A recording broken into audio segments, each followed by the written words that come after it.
Liverpool tipped to receive US and Middle East interest as sale movement predicted. Welcome to the Liverpool channel. If you are a faithful fan and want to stay on top of everything that happens with the Reds, subscribe to the channel and click the bell not to miss anything. Liverpool will be among the clubs targeted by would-be owners and investors from North America and the Middle East due to potential major changes to the European game in the coming years, according to one of the figures who played a role in the creation of the Premier League in 1992. Reds owners Fenway Sports Group have been willing to listen to expressions of interest in a full takeover of their shareholding in the club, engaging major US investment banks Morgan Stanley and Goldman Sachs to help aid the process, although it is understood that a partial sale to a strategic partner remains the preference, especially of principal owner John W. Henry and some key partners. But their willingness to listen to offers over and above their $4 billion, £3.3 billion, valuation did kick-start movement on the ownership front at other clubs, with the Glazer family at Manchester United more active in their desire to exit Old Trafford and close on a sale. Paris Saint-Germain have also sought to sell a 15% stake in the club to raise some capital for a new stadium, while the French outfit's owners, Qatar Sports Investments, QSI, have been linked with interest in acquiring a minority stake in Tottenham Hotspur. Valuations of Premier League clubs have risen exponentially over the past decade, with FSG's own purchase of Liverpool now worth some £3 billion more than they acquired it for. Booming media rights and the increased globalization of the game have helped, and while there are some signs that valuations are slowing down from their steep incline, the industry view is that there is still plenty of runway left for further monetization and investment return, with the rise of streaming likely to impact traditional broadcasting deals over the next decade or so, when clubs may be able to offer more direct-to-consumer content.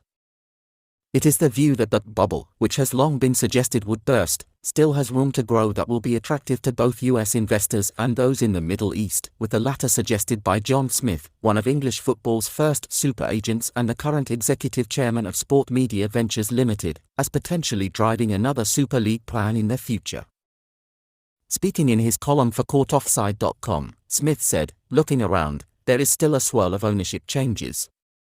There's a lot of American money floating around. There's going to be a lot more movement because I can see some interesting patterns forming.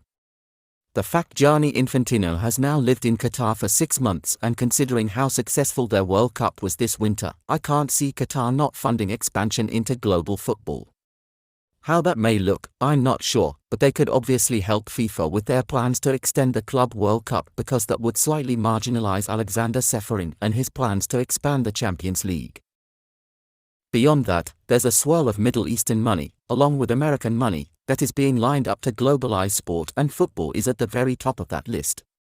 I think at the very top, fans could see another Super League breakaway attempt, potentially funded by those in the Middle East, as opposed to the previous attempt that was backed by JP Morgan. There is definitely going to be some big global movements, which is one of the reasons why I think American investors will be looking to position themselves at some of the biggest clubs, Man United included. Their potential sale is still in the works. There's a lot of American interest, but when it comes to valuation, I'd be very surprised if the eventual price didn't begin with a number 5.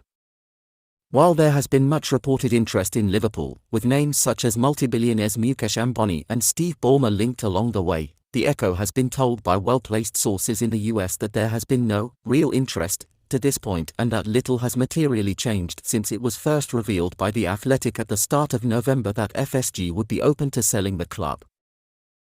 The stance in Boston is understood to be one of little urgency over an sale or investment, the focus predominantly being one of finding the right kind of partner that could provide the strategic capital that FSG are seeking for a minority stake, and also be able to bring expertise to the table to aid growth, potentially accreting a minority stake into a controlling one over time.